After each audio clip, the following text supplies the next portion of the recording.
Last class के अंदर मैंने आपको क्वांटिटी डिमांडेड और प्राइस के रिलेशनशिप को ग्राफ पर एक्सेल शीट के ज़रिए ड्रॉ करके दिखाया, और फिर इसी तरह relationship between quantity supplied and price को मैंने एक्सेल शीट के ऊपर ग्राफ की सूरत में रिप्रेजेंट किया। और फिर उसके बाद इन दोनों की इंटरेक्शन के साथ आपको इक्विलिब्रियम दिखाया। तो वहीं से demand, relationship between demand and price, relationship between quantity demanded and quantity supplied and price, इसी तरह सप्लाई कर्व का कॉन्सेप्ट, ये सारी चीज़ें हमने लास्ट क्लास में डिस्कस कर ली। फिर इसी तरह law of demand and law of supply के ऊपर बात की। अच्छा जी, आज मैं लॉ ऑफ डिमांड की डेफिनेशन और लॉ ऑफ सप्लाई की डेफिनेशन थोड़ी सी आपके लिए रिपीट करता हूँ, और फिर इसके बाद price and non price factors पर चलते हैं। और इसके अलावा उम्मीद करता हूँ कि ये जो डॉक्यूमेंट है इससे काफ़ी, यानी ये आज की डिस्कशन काफ़ी रिच होगी, और इस डिस्कशन के बाद होपफुली हम जो आगे फर्दर एक्टिविटीज़ हैं रिलेटेड टू क्लास, उनको हैंडल करने के लिए एलिजिबल हो जाएंगे। अच्छा, अब law of demand and law of supply. सबसे पहले तो law of demand and law of supply को अंडरस्टैंड करने के लिए आपको relationship between quantity demanded and price का पता हो, इसी तरह relationship between quantity supplied and price का पता हो। वो क्या था, वो हमने लास्ट क्लास में पढ़ा था कि अगर किसी प्रोडक्ट की प्राइस बढ़ जाए तो यूज़र क्वांटिटी की डिमांड कम कर देता है, लेकिन सप्लायर क्वांटिटी की सप्लाई मार्केट में बढ़ा देता है। यूज़र को अगर कोई चीज़ एक्सपेंसिव फील होती है तो वो रिलक्टेंट होता है बाय करने में, जबकि सेलर को कोई चीज़ उसकी एक्सपेंसिव बिक रही हो तो उसको चूंकि इंसेंटिव नज़र आ रहा होता है तो उसकी ख्वाहिश होती है कि मेरे ज़्यादा यूनिट्स मार्केट में बिक जाए। तो पता ये चला कि जब प्रोडक्ट की प्राइस बढ़ती है, यूजर क्वांटिटी डिमांडेड को कम करता है, लेकिन उस प्रोडक्ट का जो सप्लायर है उसकी ख्वाहिश होती है कि वो मार्केट में क्वांटिटी सप्लाई बढ़ा दे, क्योंकि सप्लायर को इंसेंटिव नजर आ रहा है, बायर को फटीक एक्स्ट्रा नजर आ रही है। तो बायर प्राइस के बढ़ने से क्वांटिटी डिमांडेड कम करता है, सेलर प्राइस के बढ़ने से क्वांटिटी सप्लाई बढ़ा देता है। इसी तरह जब प्राइस कम हो जाती है तो बायर को इंसेंटिव नजर आता है बाइंग में, तो बायर क्वांटिटी डिमांडेड को इंक्रीज कर देता है, जबकि सेलर को कम प्राइस के ऊपर इंसेंटिव या बेनिफिट या एडवांटेज कम नजर आता है, इसीलिए वो अपनी प्रोडक्ट की क्वांटिटी सप्लाई मार्केट से कम कर देता है। लिहाजा पता ये चला, प्राइस और क्वांटिटी डिमांडेड के दरमियान इनवर्स रिलेशन एग्जिस्ट करता है, जबकि प्राइस और क्वांटिटी सप्लाइड के दरमियान पॉजिटिव रिलेशन एग्जिस्ट करता है। अच्छा, अब अभी जब हम प्राइस के अंदर चेंजेस की बात कर रहे हैं तो किसी ने जहन में ये बात लाने की कोशिश नहीं की, और ना मैंने ये समझा कि हम प्राइस के अलावा बहुत से ऐसे फैक्टर्स होंगे, जैसा कि कंज्यूमर की इनकम है, वेदर कंडीशन है, फैशन है, नंबर ऑफ कंज्यूमर्स है, इसी तरह सप्लायर के परस्पेक्टिव से रिसर्च एंड डेवलपमेंट है, मॉडर्न टेक्नोलॉजी का कॉन्सेप्ट है, नंबर ऑफ फर्म्स हैं, नेचुरल डिजास्टर्स आ जाते हैं, कॉस्ट ऑफ डूइंग बिजनेस है, वगैरह वगैरह। सो हमने प्राइस की जब बात की तो प्राइस के अलावा वो फैक्टर्स, वो दीगर अवामिल जो डिमांड या सप्लाई को इफेक्ट कर सकते हैं, हमने उनकी बात यहाँ पर नहीं की। तो उनकी बात ना करने के पीछे अजम्पशन यही थी कि उनका इफेक्ट इस वक्त पर क्या है, कांस्टेंट, उनमें किसी किस्म की कोई चेंजेस वाकया नहीं हो रही। द रीजन इज कि when we are looking to understand the impact of price factors, or whenever we are interested to see that if any movement occur into the price, what happens to quantity demanded or quantity supplied, keeping the factors which are beyond price, like the factors which are non-price, factors which are not related with the price, the effect of all such factors should remain constant. In case when we are interested to see how the changes into the price factors are gonna affect the quantity demanded and quantity supplied. तो बड़ी simple और आसान interpretation है इसकी कि अगर price factors में या कब जब आप प्राइस का क्वांटिटी डिमांडेड और क्वांटिटी सप्लाइड के साथ रिलेशन पढ़ रहे हो तो प्राइस के अलावा वो फैक्टर्स जो डिमांड और सप्लाई को इफेक्ट करते होंगे ये अजम्पशन होती है कि उनमें से किसी में किसी किस्म की कोई तब्दीली वाकया नहीं हो रही। फर्ज मुआल एक शरारती बच्चा कहता है कि सर इससे क्या फर्क पड़ेगा कि अगर हम नॉन प्राइस फैक्टर्स में से किसी फैक्टर की चेंज और प्राइस फैक्टर की चेंज को इकट्ठा पढ़ना शुरू कर दें तो वही फर्क पड़ेगा कि जब आप किसी एक पैरट की दाई टांग खींचे और बाई खींचे तो एक कहता है सर मैं अगर दोनों ही खींच लूं, तोता बेचारा कहता है कि सर मैंने थले सुटना जो।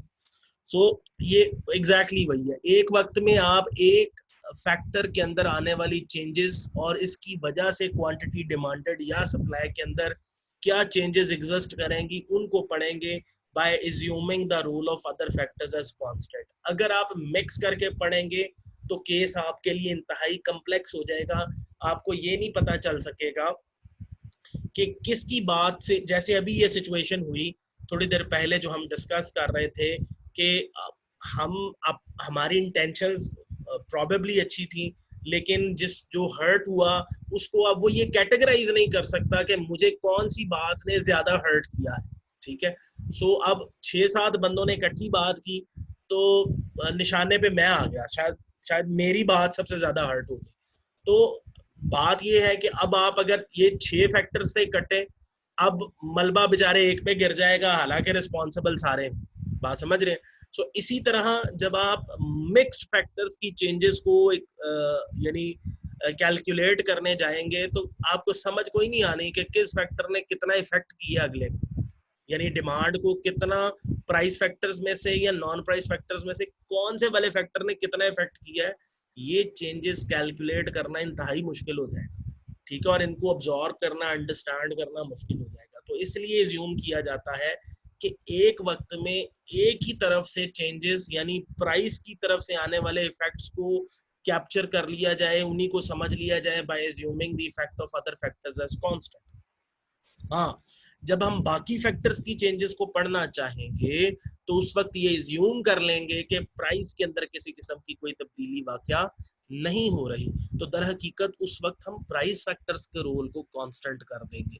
अब ये प्राइस फैक्टर्स और नॉन प्राइस फैक्टर्स क्या होते हैं इन पे डिबेट बाद में करते हैं। ठीक है, अभी मैंने सिर्फ आपको प्राइस और क्वांटिटी डिमांडेड के इनवर्स रिलेशन के बारे में बताया, प्राइस और क्वांटिटी सप्लाइड के पॉजिटिव रिलेशन के बारे में बताया, जबकि इसके साथ साथ मैंने ये भी बताया कि ऐसे फैक्टर्स जो प्राइस के अलावा हैं, जैसा कि कंज्यूमर के पॉइंट ऑफ व्यू से, डिमांड के पर्सपेक्टिव से कंज्यूमर की इनकम हो सकती है, फैशन है, टेस्ट है, वेदर कंडीशन है, नंबर ऑफ कंज्यूमर्स हैं, ठीक है, इस तरह के यानी क्वालिटी ऑफ द प्रोडक्ट है, ये है नॉन प्राइस फैक्टर्स, ऐसे फैक्टर्स जो प्राइस के अलावा है। जबकि फर्म के लिए रिसर्च एंड डेवलपमेंट मैंने बताया, फिर आपको बताया कि जी मेथड्स ऑफ प्रोडक्शन हो सकते हैं, कॉस्ट ऑफ प्रोडक्शन हो सकती है, अब अपग्रेडेड टेक्नोलॉजी हो सकती है, नंबर ऑफ फर्म्स हो सकती हैं, नेचुरल डिजास्टर्स हो सकते हैं, वगैरह वगैरह। सो ये है वो फैक्टर्स जो नॉन प्राइस है यानी प्राइस के अलावा है सप्लाई के केस में। अच्छा, अब जब आप इस बात को समझ गए हैं तो अब आप जरा लॉ ऑफ डिमांड और लॉ ऑफ सप्लाई को पढ़ते हैं तो आपको अंडरस्टैंडिंग डेवलप हो जाएगी कि what is law of demand, what is law of supply. Law of demand और लॉ ऑफ सप्लाई एग्जैक्टली वही है जो थोड़ी देर पहले मैंने आपको एक्सप्लेन किया कि लॉ ऑफ डिमांड क्या बताता है जी, it shows as price of good increases consumer reduces the purchases of such good and if price decreases then consumer increases his purchases for such। मतलब ये कि जब प्रोडक्ट की प्राइस इंक्रीज होती है कंज्यूमर उसकी परचेजेस कम कर देता है, और जब प्राइस कम हो जाए तो कंज्यूमर उसकी परचेजेस बढ़ा देता है। आगे सेंटेंस है, however the effect of other factors on demand remains constant। Other factor से क्या अंडरस्टैंडिंग है, जो प्राइस के अलावा है, यानी जब आप प्राइस फैक्टर्स की वजह से क्वांटिटी डिमांडेड के अंदर आने वाली चेंजेस को रीड कर रहे हैं, स्टडी कर रहे हैं, तो फिर आपने वो चेंजेस जो प्राइस के अलावा फैक्टर्स में से आ रही है, यानी नॉन प्राइस फैक्टर्स की वजह से डिमांड में जो चेंज आ रही है, उनको आपने इस वक्त एज्यूम कर लिया है कि वो कांस्टेंट है, उनमें किसी किस्म की कोई चेंज एग्जिस्ट नहीं कर रही। एग्जैक्टली इसी पैटर्न पर अगर आप लॉ ऑफ सप्लाई को पढ़ने की कोशिश करें तो आपको क्लियर हो जाएगा कि जी it shows as price of good increases, firm increases the supply of that good, and if price decreases then firm decreases its supply for such good. However, the effect of other factors on supply remains constant. ठीक होगी बात जी। अब आ जाए जी price factors की तरफ और फिर non price factors की तरफ। पहले डिमांड को पढ़ लेंगे, फिर सप्लाई को पढ़ लेंगे। अच्छा जी, प्राइस फैक्टर्स ऐसे फैक्टर्स को कहा जाता है जो डायरेक्टली प्राइस को इफेक्ट करते हैं, यानी प्रोडक्ट की जो प्राइस है डायरेक्टली उसको इफेक्ट करेंगे। देखिए, प्रोडक्ट की अपनी प्राइस तो प्राइस फैक्टर कहलाती ही है, लेकिन इसके अलावा कुछ और फैक्टर्स हो सकते हैं पॉसिबली जो प्राइस के अंदर ऐड या फॉल की रीजन बन सकते हैं। इनमें से एक बड़ा कॉमन फैक्टर है जो कि इनडायरेक्ट टैक्स, और इनडायरेक्ट टैक्स में particularly GST, general sales tax. आपने नॉर्मली ऑब्जर्व किया होगा जब भी आप मार्केट में जाते हैं तो प्रोडक्ट की एक्चुअल प्राइस जो है वो बेसिकली ओरिजिनल प्राइस में जीएसटी ऐड होके फिर उसकी रिटेल प्राइस बनती है। ठीक है, तो अगर गवर्नमेंट जीएसटी का प्रपोर्शन इंक्रीज कर दे तो रिटेल प्राइस बढ़ जाती है, अगर गवर्नमेंट जीएसटी का प्रपोर्शन जीएसटी का प्रपोर्शन बढ़ने से रिटेल प्राइस बढ़ जाती है, और जीएसटी का प्रपोर्शन कम होने से रिटेल प्राइस कम हो जाती है। जब जब गवर्नमेंट इनडायरेक्ट टैक्स बढ़ाती है तो प्राइस इंक्रीज कर जाती है, जब जब गवर्नमेंट इनडायरेक्ट टैक्स कम कर देती है, फर्ज करें अगर 17% जीएसटी है, गवर्नमेंट ने 17 से 20% कर दिया तो प्राइस बढ़ जाएगी, अगर 17 से गवर्नमेंट ने 10% कर दिया तो प्राइस कम हो जाएगी। तो प्राइस के बढ़ने से क्वांटिटी डिमांडेड कम यूजर्स करेंगे, जबकि सप्लायर्स क्वांटिटी सप्लाई बढ़ा देंगे, और अगर प्राइस कम हो जाए तो क्वांटिटी डिमांडेड बढ़ जाएगी जबकि क्वांटिटी सप्लाइड कम हो जाएगी। ठीक हो गई बात। ये है प्राइस का इफेक्ट किस पर, क्वांटिटी डिमांडेड और क्वांटिटी सप्लाइड पर। तो प्राइस फैक्टर से अंडरस्टैंडिंग क्या है, ऐसे फैक्टर्स जो प्रोडक्ट की प्राइस को इफेक्ट करते हैं, और वो बेसिकली दो ही फैक्टर्स हैं, एक प्रोडक्ट की अपनी प्राइस और दूसरा जीएसटी यानी इनडायरेक्ट टैक्सेस में जीएसटी। अच्छा, अब आ जाते हैं नॉन प्राइस फैक्टर्स में। नॉन प्राइस फैक्टर्स ऐसे फैक्टर्स हैं जो क्वांटिटी को पहले इफेक्ट करते हैं, यानी पहले डिमांड को इफेक्ट करेंगे या सप्लाई को पहले इफेक्ट करेंगे, बाद में प्रोडक्ट की प्राइस को इफेक्ट करेंगे। तो यानी ऐसे फैक्टर्स जो क्वांटिटी को पहले, यानी क्वांटिटी डिमांडेड उनसे पहले चेंज होगी या क्वांटिटी सप्लाइड पहले चेंज होगी, बाद में प्राइस चेंज होगी, तो ऐसे फैक्टर्स जो डायरेक्टली क्वांटिटी को चेंज करें उन्हें प्राइस के अलावा फैक्टर्स कहते हैं, यानी नॉन प्राइस फैक्टर्स कहा जाता है। मिसाल के तौर पे कंज्यूमर के पॉइंट ऑफ व्यू से इनकम है। अच्छा, अगर इनकम बढ़ जाए तो क्या प्राइस पहले बढ़ेगी या डिमांड पहले बढ़ेगी? भाई सीधी सी बात है, जब आपकी पॉकेट में पैसे ज्यादा होंगे, पैसों के ज्यादा होने से आप प्रोडक्ट्स की डिमांड में इजाफा करोगे, डिमांड के बढ़ने से अल्टीमेटली आपके खर्चात ज्यादा होंगे, फिर जाके प्राइस बढ़ेगी। ठीक है, इसी तरह किसी प्रोडक्ट का टेस्ट डेवलप हो जाए तो पहले प्राइस बढ़ती है या पहले डिमांड बढ़ती है? डेफिनेटली डिमांड बढ़ती है। अगर फैशन आ जाए तो फैशन जब आया है तो फैशन के आने से लेटेस्ट प्रोडक्ट मार्केट में पड़ी है, तो फिर डेफिनेटली जब आपको यूनिक प्रोडक्ट लगती है आप मांगते हैं और फिर उसका ट्रेंड सेट करते हैं, तो ऑटोमेटिकली उसकी डिमांड में इजाफा होता है, फिर जाके प्राइस में इजाफा होता है। इसी तरह क्वालिटी ऑफ द प्रोडक्ट है, इसी तरह एडवर्टाइजमेंट एक्सपेंडिचर्स है। कोई प्रोडक्ट मार्केट में नहीं आई है, उसकी अवेयरनेस पहले क्रिएट की जाती है, उसके यूजर्स पहले बनाए जाते हैं, जब यूजर्स डेवलप होते हैं वो प्रोडक्ट परचेज करते हैं, फिर जाके प्राइस की बात होती है। ठीक है, ये है सूरत हाल नॉन प्राइस फैक्टर्स की, कि नॉन प्राइस फैक्टर्स दर हकीकत पहले क्वांटिटी को इफेक्ट करते हैं, बाद में जाके प्राइस को इफेक्ट करते हैं। ख्वाह वो डिमांड के केस में हो, ख्वाह वो सप्लाई के केस में हो, दोनों केसेस में जो नॉन प्राइस फैक्टर्स हैं वो दर हकीकत पहले क्वांटिटी को इफेक्ट करेंगे, बाद में प्राइस को इफेक्ट करेंगे। अच्छा जी, अब इनकम ऑफ द कंज्यूमर से बात स्टार्ट करते हैं कि अगर इनकम बढ़ जाए तो कंज्यूमर प्रोडक्ट्स की डिमांड बढ़ा देंगे, अगर इनकम कम हो जाए तो कंज्यूमर्स प्रोडक्ट की डिमांड कम कर देगा।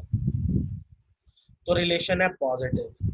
टेस्ट डेवलप हो जाए तो डिमांड बढ़ जाएगी, टेस्ट अगर आउटडेटेड हो जाए, टेस्ट आपका शिफ्ट कर जाए तो उस प्रोडक्ट की डिमांड कम हो जाएगी जिसके लिए आपका टेस्ट कम हो गया है या स्विच कर गया।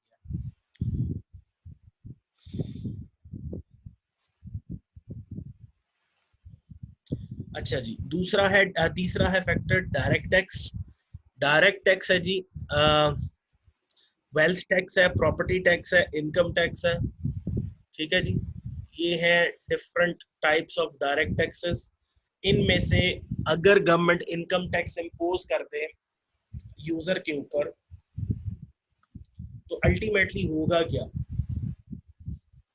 कंज्यूमर की इनकम फर्ज कर लें 1 लाख रुपया है और गवर्नमेंट ने 10% इनकम टैक्स इम्पोज किया हुआ है, और 10% इनकम टैक्स के इम्पोज होने के बाद जो बैलेंस इनकम है उस बैलेंस इनकम का नाम है डिस्पोजेबल इनकम। अगर आप नोट कर सके तो प्लीज नोट कर लें। बैलेंस इनकम को यहाँ पर क्या कहा जाता है? Disposable income. डिस्पोजेबल इनकम की अगर कोई डेफिनेशन पूछे तो क्या बताएंगे? एक ऐसी इनकम जो कंज्यूमर रिसीव करे गवर्नमेंट को इनकम टैक्स पे करने के बाद, तो वो इनकम को जो बैलेंस इनकम होगी या नेट इनकम होगी उसको हम डिस्पोजेबल इनकम कहेंगे। तो देखें, 1 लाख रुपया सैलरी थी, 10% उस पर टैक्स पे कर दिया, जो बैलेंस इनकम 90,000 है, वो 90,000 आपकी डिस्पोजेबल इनकम है। तो 90,000 के साथ आप परचेजेस कर रहे हैं। अब गवर्नमेंट ने टैक्स 10% से, यानी इनकम टैक्स 10% से बढ़ाकर 20% कर दिया। तो पहले आप 10,000 रुपये टैक्स पे करते थे 1 लाख रुपए का 10% की सूरत में। अब चूंकि 10% से टैक्स रेट बढ़ के 20% हो गया है, तो जैसे ही 20% पर टैक्स रेट जाएगा तो ऑटोमेटिकली टैक्स रेट 20,000 हो जाएगा 1 लाख रुपए में से उसका 20%।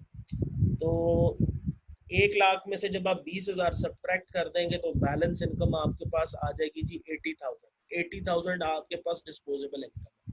पहले आप परचेजिंग कर रहे थे 90,000 में, अब परचेजिंग कर रहे हैं 80,000 में। 90,000 के अंदर जो डिमांड आपको मिल रही थी वो डिमांड का D1 था।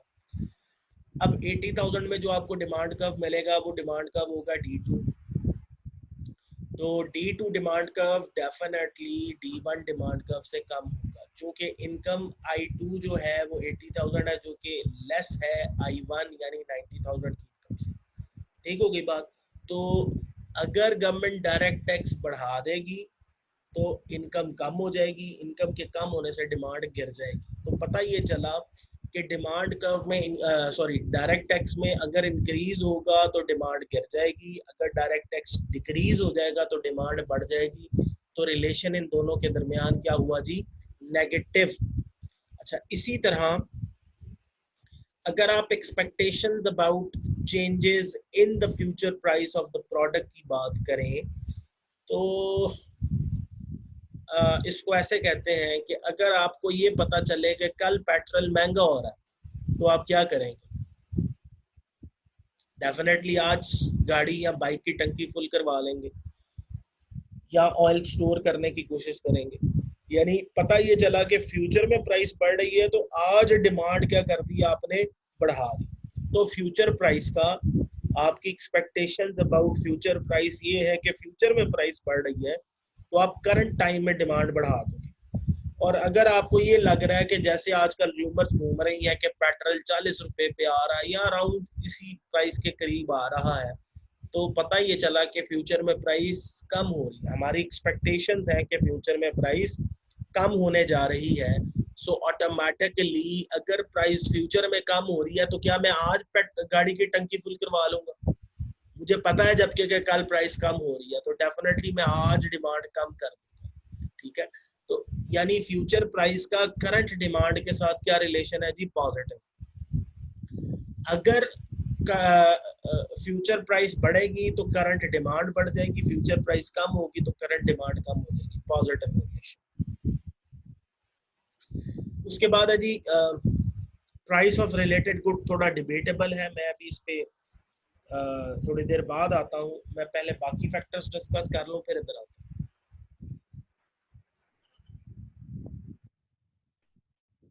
आगे है जी weather conditions.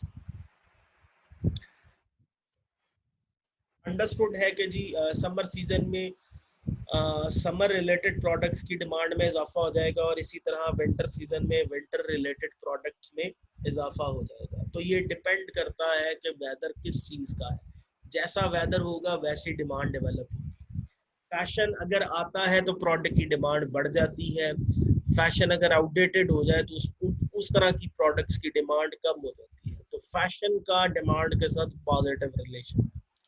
Number of consumers, देखें जी जब थोड़े कंज्यूमर्स होते हैं कम प्रोडक्ट्स डिमांड करते हैं, जब कंज्यूमर्स में इजाफा हो जाए तो डेफिनेटली डिमांड में इजाफा हो जाता है। तो कंज्यूमर्स की तादाद के बढ़ने का डिमांड के साथ पॉजिटिव रिलेशन है। डेफिनेटली हम समझते हैं कि जब जब जिन जिन प्रोडक्ट्स की क्वालिटी डेवलप होती है उनकी डिमांड भी बढ़ जाती है। जब क्वालिटी पुअर हो जाए तो फिर डेफिनेटली डिमांड भी कम हो जाती है। एडवर्टाइजमेंट एक्सपेंडिचर्स मैं थोड़ी देर पहले आपको एक्सप्लेन करने की कोशिश की थी कि जब कोई प्रोडक्ट मार्केट में नई हो या उसके फीचर्स नए आए हों तो उसके बारे में अवेयरनेस क्रिएट करके लोगों अपने नंबर ऑफ यूजर्स में कंपनीज इजाफा करती हैं। अब वो एडवर्टाइजमेंट का मोड कुछ भी हो सकता है। तो जब जब कोई फर्म एडवर्टाइजमेंट एक्सपेंडिचर्स बढ़ाती है तो अंडरस्टूड होता है कि नंबर ऑफ कस्टमर्स के शेयर्स में इजाफा होने जा रहा है। द रीजन इज कि गवर्नमेंट क्या कंपनी क्या चाहती है, कंपनी क्या कर रही है, वो एक्सपेंडिचर्स कर ही इसी मकसद के लिए रही है कि लोगों को अवेयरनेस मिले कि हमारी ये प्रोडक्ट है, इसके ये नए फीचर्स हैं और ये फीचर्स कंपैटिबल है, ये फीचर्स न्यू है और ये फीचर्स लेटेस्ट हैं जो कि आपकी हर तरह की ज़रूरत को सेटिस्फाई करने की पोटेंशियल रखते हैं। लिहाजा हमारी ये प्रोडक्ट ज़्यादा रेलेवेंट है प्रेजेंट टाइम के अकॉर्डिंगली और आपके नीड के अकॉर्डिंगली, लिहाजा आप इसको बाय करें। सो ऑटोमेटिकली जब कंज्यूमर या कस्टमर अट्रैक्टेड फील करेगा या ये फील करेगा कि यार ये वाकई मेरे मुझसे रेलेवेंट है and I should buy it, तो फिर डेफिनेटली जब आप प्रोडक्ट बाय करोगे तो उसके कंज्यूमर्स की तादाद में आप ऐड हो जाओगे। सो यूं उस प्रोडक्ट की डिमांड में इजाफा होगा। तो एडवर्टाइजमेंट एक्सपेंडिचर्स हमेशा पॉजिटिव इम्पैक्ट क्रिएट करते हैं डिमांड के ऊपर। तो ये सब वो नॉन प्राइस फैक्टर्स हैं जिनकी वजह से डिमांड कर्व, पूरे का पूरा डिमांड कर्व शिफ्ट हो जाएगा अपनी ओरिजिनल शेप से किसी नई शेप के अंदर। ठीक है, तो आपने ये जहन में रखना है जब जब प्राइस फैक्टर्स में चेंजेस आएंगी तो प्राइस फैक्टर्स में चेंजेस की वजह से डिमांड कर्व वही रहता है। उसी डिमांड कर्व के एक पॉइंट से दूसरे पॉइंट पर हम मूव कर जाते हैं। क्या करते हैं? मूव कर जाते हैं। जबकि नॉन प्राइस फैक्टर्स की वजह से हम क्या करते हैं, नॉन प्राइस फैक्टर्स में से किसी में चेंज आने की वजह से पूरे के पूरे डिमांड कर्व में हम, यानी पूरे का पूरा डिमांड कर्व हमारा शिफ्ट हो जाता है। मैं आपको वो ग्राफ दोबारा दिखाना चाहता हूँ जो हमने लास्ट क्लास में बनाया था, ताकि आपको ये जो बात मैंने आपसे भी शेयर की है ना, ये ज़रा क्लियर होता है कि ये बात मैं क्या कर रहा हूँ। एक मिनट बस मुझे दे दें, मेरी एक्सेल फाइल ओपन हो जाए। Let me share with you a screen.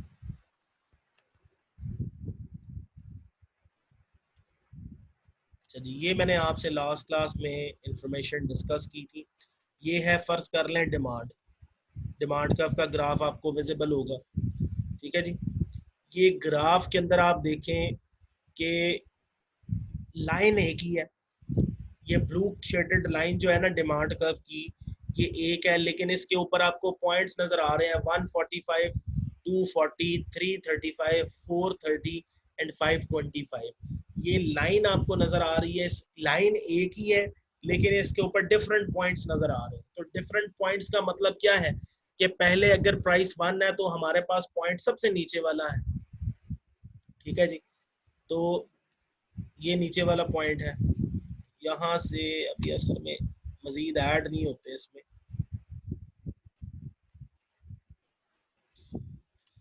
चले मैं अभी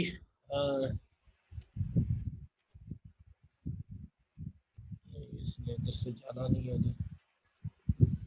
अच्छा जी, डिमांड कर्व के अंदर जब पॉइंट आपको 1 और 45 नजर आ रहा है तो इसका मतलब है ये पॉइंट नंबर 1 है। आप प्राइस इंक्रीज करके 1 से 2 पर गई तो क्वांटिटी डिमांडेड 2 प्राइस के ऊपर 40 हो गई, तो हम पहले पॉइंट से चले गए जी दूसरे पॉइंट पर। कर्व एक ही है। फिर प्राइस 3 हुई तो यूनिट्स हो गए 35, तीसरे पॉइंट पर आ गए। प्राइस 4 हुई तो 30 पे चले गए। प्राइस 5 हुई तो डिमांड क्वांटिटी डिमांडेड 25 हो गई। मतलब ये कि ये पहले पॉइंट से दूसरे, दूसरे से तीसरे, तीसरे से चौथे, चौथे से पांचवे पे पर चले गए। ये जो चेंजेस आ रही हैं इसको इकोनॉमिक्स की लैंग्वेज में कहा जाता है मूवमेंट अलोंग द कर्व। क्या कहते हैं इसको? Movement along the curve.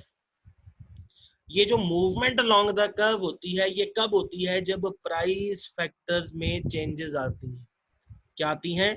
Price factors में चेंजेस, यानी प्राइस 1 से 2 पर चली गई, 2 से 3 पर चली गई, 3 से 4 पे चली गई, 4 से 5 पे चली गई। और मैंने कहा था जब प्राइसेस में चेंज आ रही होंगी या प्राइस फैक्टर से रिलेटेड फैक्टर्स में चेंजेस आ रही होंगी तो नॉन प्राइस फैक्टर्स का रोल वहां पे क्या होगा? कांस्टेंट। तो समझ ये आई कि जब जब प्राइस फैक्टर्स चेंज होंगे हम कौन से कॉन्सेप्ट को अंडरस्टैंड कर रहे होंगे जी? मूवमेंट अलोंग द कर्व के कॉन्सेप्ट को।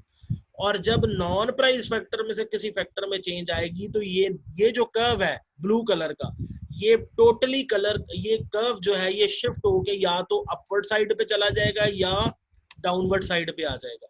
ठीक है, अगर इनकम बढ़ जाएगी तो इसके बिल्कुल पैरेलल अपवर्ड साइड पे एक नया कर्व बन जाएगा जो ये बता रहा होगा कि नया कर्व जो है वो डिमांड में इंक्रीज को रिप्रेजेंट कर रहा है, यानी डिमांड अपवर्ड शिफ्ट हो गई है इसलिए क्योंकि इनकम इंक्रीज कर गई है। इसको रिलेट करें इंडिफरेंस कर्व के साथ कि higher indifference curve shows higher level of satisfaction.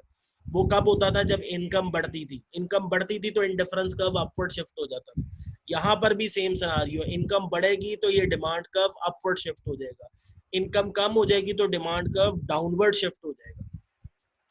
इसी तरह सप्लाई कर्व में आप देख लें, ये 1 प्राइस पे 5 यूनिट्स की सप्लाई हो रही है मार्केट में, 2 पे 20 की, 3 पे 35 की, 4 पे 50 की एंड 5 पे 65 की। तो ये है movement along the supply curve.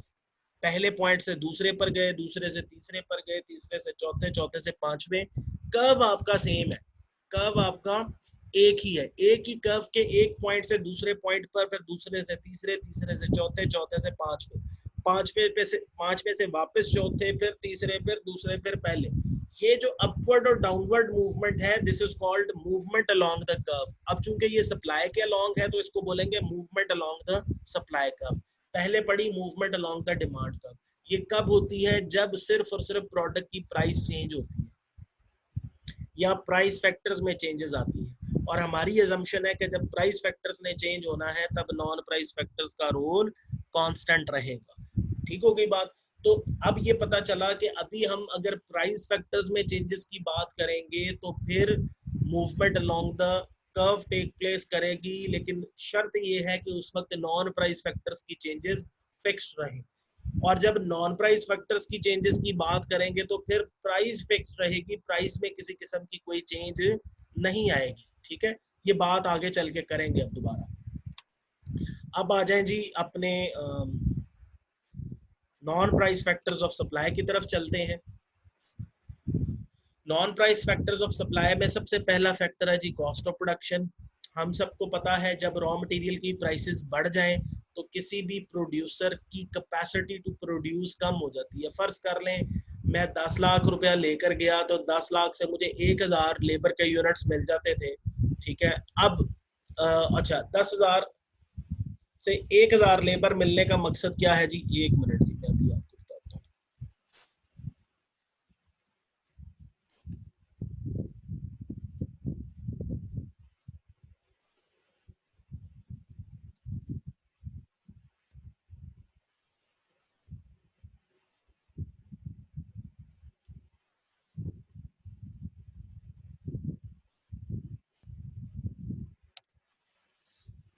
अच्छा जी, तो हम बात कर रहे थे कि मेरे पास 10 लाख रुपया है और 10 लाख से मुझे 1,000 लेबर के यूनिट्स मिल जाते हैं, तो यानी मुझे एक लेबर कितने का पड़ा, 1,000 रुपये का। ठीक है जी, 1,000 रुपये का अगर एक लेबर पड़ा तो 1,000 लेबर मुझे कितने पैसों के मिलेंगे, 10 लाख रुपए। तो अब जब मैं मार्केट में गया तो अब 10 लाख रुपया मेरे पास है, पहले मैं 1,000 लेबर का यूनिट लेकर आया था, अब लेबर की प्राइस 1,000 से बढ़ के 2,000 हो गई। तो अब मेरे मेरे पास कितना लेबर आएगा 10 लाख में, डेफिनेटली 5। तो पहले मैं 1,000 लेबर से जो मैन्युफैक्चरिंग करता था, फर्ज कर ले 1,000 लेबर जो है वो 5 यूनिट रोज के बनाती है, तो मेरी यानी कितनी मैन्युफैक्चरिंग हो गई जी, 5,000 यूनिट्स की। अगर एक लेबर 5 यूनिट बनाता है तो 1,000 लेबर कितने यूनिट्स बनाएंगे, 5,000। तो मेरी प्रोडक्शन कितनी होती थी, 5,000 यूनिट्स की डेली। अब मैं चूंकि 10 लाख रुपया लेके गया हूँ, लेबर की प्राइस 2,000 पर लेबर हो गई है। अब मैं यूनिट्स ऑफ लेबर लेके आया हूँ 500 लेबर भी 5 यूनिट रोज के बनाती है, तो अब कितने यूनिट्स बन रहे हैं जी, 2,500 यूनिट्स। तो मेरी पोटेंशियल टू प्रोड्यूस आउटपुट जो है वो कम हो गई है। पहले मेरे पास रॉ मटेरियल की सप्लाई ज्यादा थी तो मेरी प्रोडक्शन ज्यादा होती थी, तो सप्लाई मार्केट में ज्यादा होती थी। अब चूंकि मेरे पास कैपिटल उतना ही है लेकिन रॉ मटेरियल एक्सपेंसिव हो गया है, कॉस्ट ऑफ प्रोडक्शन मेरी बढ़ गई है, जिससे ऑटोमेटिकली मेरी सप्लाई श्रिंक हो गई है, मेरी सप्लाई कंडेंस हो गई, रिड्यूस हो गई। तो कॉस्ट ऑफ प्रोडक्शन का प्रोडक्ट की सप्लाई के ऊपर नेगेटिव इम्पैक्ट होता है। अच्छा, अब आ जाए टेक्नोलॉजी की तरफ। टेक्नोलॉजी क्या काम करती है जी, जब टेक्नोलॉजी आपके पास अपग्रेडेड होगी, आपको कम टाइम के अंदर ज्यादा आउटपुट बनाने में हेल्प करेगी। ठीक है जी, और अगर आपकी टेक्नोलॉजी आउटडेटेड हो जाएगी तो आपका वेस्टेज बढ़ जाएगा, और वो लगी रहेगी तो वो फिर घंटों में चीजें तैयार होंगी। ठीक है जी, तो कॉस्ट ऑफ प्रोडक्शन ज्यादा आने की वजह से फिर आपकी एबिलिटी टू प्रोड्यूस कम हो जाएगी। तो टेक्नोलॉजी हमेशा पॉजिटिव इम्पैक्ट क्रिएट करती है प्रोडक्शन पर और प्रोडक्शन से सप्लाई में। ठीक है जी, अगर आपकी टेक्नोलॉजी अपग्रेडेड है, लेटेस्ट है, मॉडर्न टेक्नोलॉजी है, तो आप ज्यादा आउटपुट प्रोड्यूस करेंगे जिसकी वजह से मार्केट में सप्लाई ज्यादा हो जाएगी। अगर आपकी टेक्नोलॉजी आउटडेटेड है, आप कम यूनिट्स पैदा करेंगे ज्यादा कैपिटल के साथ, तो मार्केट में सप्लाई आपकी कम हो जाएगी। अच्छा, कॉर्पोरेट इनकम टैक्स जो कि डायरेक्ट टैक्स की एक टाइप है, यानी ऐसा टैक्स जो एंटरप्रेन्योर की इनकम पे लगाया जाता है, एंटरप्रेन्योर के रेवेन्यू पे लगता है। सो कॉर्पोरेट इनकम टैक्स का प्रपोर्शन अगर इंक्रीज कर जाए तो सप्लायर के पास मौजूद रिसोर्सेज कम हो जाते हैं in the form of income या रेवेन्यू। सो ऑटोमेटिकली फिर उसकी एबिलिटी टू इन्वेस्ट कम हो जाती है। यानी अगर गवर्नमेंट कॉर्पोरेट इनकम टैक्स का प्रपोर्शन बढ़ा देगी, मेरे पास बैलेंस इन्वेस्टमेंट कम हो जाएगी, तो ऑटोमेटिकली मैं कम इन्वेस्ट करूंगा, कम आउटपुट प्रोड्यूस होगी और मार्केट में कम सप्लाई जाएगी। अगर डायरेक्ट टैक्स का प्रोपोर्शन गवर्नमेंट कम कर देगी तो ऑटोमेटिकली मेरे पास बैलेंस इनकम में इजाफा हो जाएगा, मेरी एबिलिटी टू इन्वेस्ट बढ़ेगी, इन्वेस्टमेंट्स बढ़ेगी, प्रोडक्शन बढ़ेगी और मार्केट में सप्लाई बढ़ जाएगी। तो पता ये चला कि direct tax in the form of corporate income tax जब गवर्नमेंट बढ़ाएगी तो सप्लाई गिर जाएगी, अगर गवर्नमेंट डायरेक्ट टैक्स कम कर दे कॉर्पोरेट इनकम टैक्स की सूरत में तो ऑटोमेटिकली सप्लाई बढ़ जाएगी। तो इनका नेगेटिव रिलेशन है। हाँ, एक्सपेक्टेशंस अबाउट फ्यूचर प्राइस, अगर सप्लायर ये सोच रहा है कि यार कल प्राइस बढ़नी है, सप्लायर ये सोच रहा है कि प्राइस कल बढ़नी है, तो डेफिनेटली उसकी ख्वाहिश होगी कि मैं सप्लाई भी कल बढ़ाऊं, आज ना बढ़ाऊं। तो फ्यूचर प्राइस इंक्रीज होने से करंट सप्लाई के ऊपर क्या इम्पैक्ट आता है, नेगेटिव। यानी आज सप्लाई हम कम कर देंगे, अक्सर आप देखते हैं ना पेट्रोल पंप ऑनर्स जो है वो ये एंटिसिपेट कर रहे हैं, ये गवर्नमेंट अनाउंसमेंट करती है कल प्राइस बढ़नी है, तो पंप 8-1 बजे के करीब रिलेटिवली बंद होना शुरू हो जाते हैं। क्यों? क्योंकि उनकी ख्वाहिश होती है कि हमने कम रेट पे उठाया हुआ है, कल रेट बढ़ जाएगा, हमें ज्यादा प्रॉफिट मार्जिन मिलेगा, तो वो डेफिनेटली अपनी सप्लाई को कम कर देते हैं, या कम से कम अपनी लेबर पंप से कम कर देते हैं, ताकि रश है ठीक है वो एक पंप पे थोड़ा सा पेट्रोल बेच के कहते हैं पेट्रोल खत्म हो गया, तो ये है सूरत हाल कि जब आप एक्सपेक्ट करेंगे कि फ्यूचर में प्राइस बढ़ेगी तो आप करंट सप्लाई कम कर देंगे, फ्यूचर में प्राइस कम हो जाएगी तो आप करंट सप्लाई बढ़ाएंगे क्योंकि फ्यूचर में आपको लॉस है, आपकी ख्वाहिश होगी कि मैं आज ही सारा बेच दूँ। इसी तरह रिसर्च एंड डेवलपमेंट की बात है जी। इस जैसे जैसे लेटेस्ट रिसर्च इवॉल्व करती है और वो बिजनेसेस के अंदर एंटर होती है तो इसका immediate impact cost of production को कम करना, एफिशिएंसी को एनहांस करना, लेटेस्ट इक्विपमेंट्स, टेक्नोलॉजीज और फार्मूलाज जो मैन्युफैक्चरर्स हैं उनके लिए एक्सप्लोर करके बताना कि यार ये अब लेटेस्ट टेक्निक चल रही है बिजनेस के अंदर, इस तरीके से बिजनेस करें। ऑटोमेशन का कभी कॉन्सेप्ट ही नहीं था, आजकल ऑटोमेशन पे ऑनलाइन ई कॉमर्स वगैरह बहुत ज़्यादा ही है। पहले मार्केटों में खप जाते थे शॉपिंग करते करते शादियों की, फलां चीज़ लानी है, फलां नहीं मैचिंग हो रही, ये नहीं हो रहा, वो नहीं हो रहा। अब घर बैठते हैं, एड्स देखते हैं, ब्रांड्स के प्राइसेस ऊपर बने हैं, कार्ड नंबर ऐड किया, ठक ठक ठक हर चीज़ पे, नहीं तो कैश ऑन डिलीवरी की सहूलत आजकल मौजूद है। तो आप ऑर्डर टेक प्लेस करते हैं, 15 दिन के बाद आपका जो पैकेट है वो आपके घर पहुंच जाता है। तो सारी सारी शॉपिंग जो है आजकल वो घरों में हो रही है ऑनलाइन कंप्यूटर पर बैठे। सो ये ऑटोमेशन का दौर चल रहा है। तो अब फ्यूचर दौर आ रहा है कि आपके दिमाग के अंदर चिप लगा देनी चाहिए या किसी और बाजू के किसी हिस्से में बॉडी के चिप लगाएंगे, जिधर आप जाएंगे तो आपको 1 मिनट से पहले ट्रेस कर लेंगे। जैसे चाइनीज स्कूल्स के अंदर ये एक्सपेरिमेंट ऑलरेडी टेक प्लेस कर रहा है कि वो अपने बच्चों को मॉनिटर कर रहे हैं कि हमारे बच्चे किन एक्टिविटीज में इन्वॉल्व है, चिप्स लगाई हुई हैं, उनसे ऑब्जर्व कर रहे हैं क्या क्या हो रहा है। सो टेक्नोलॉजी डेफिनेटली जो रिसर्च एंड डेवलपमेंट है इसकी वजह से बेहतरी आती है, एफिशिएंसी बढ़ती है। अनडाउटेडली इसके आफ्टर इफेक्ट्स भी हैं, तो वो बात की स्टोरी है, लेकिन करंटली सप्लाई के ऊपर इसका पॉजिटिव इम्पैक्ट है।